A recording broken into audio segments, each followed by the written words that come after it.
Sa atong vlog karon, akong ipakita ninyo ang advancement sa usa ka big time project sa Cagayan de Oro City.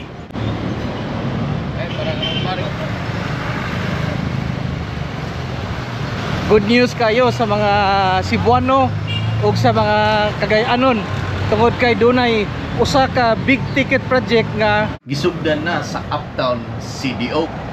Usa kini ka multi-billion partnership gilangkuban sa usa ka Cebuanon nga developer o Cagayanon nga universidad.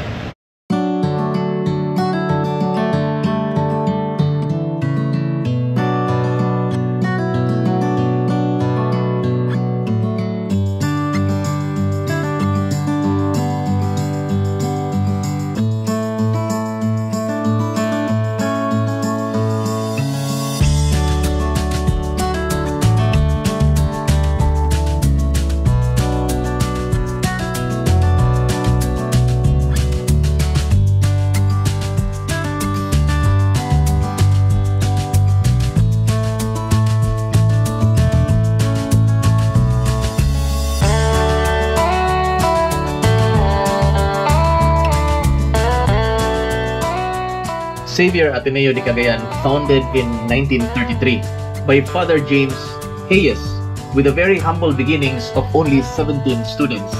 Now, it has earned a spot as one of the top performing universities in Asia.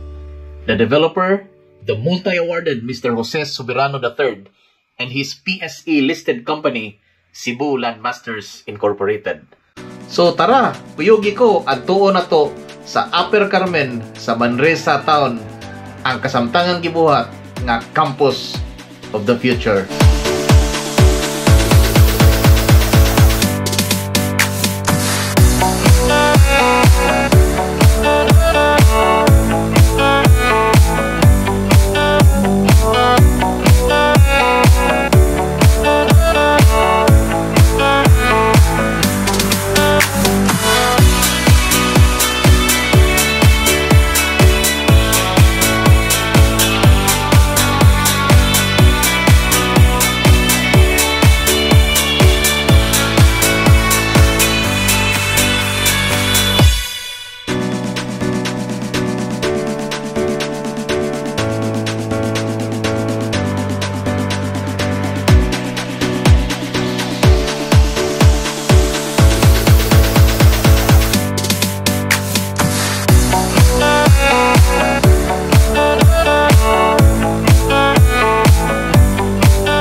Mga ka 1, 2, 3 anaari ta karon sa Mastersons Avenue diri sa Upper Carmen at tubangan lang gyud aning gihinahinayan na pagbuhat nga landworks sa Campus of the Future sa Xavier University.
Gian Journey from Bacolod City, shout out to you.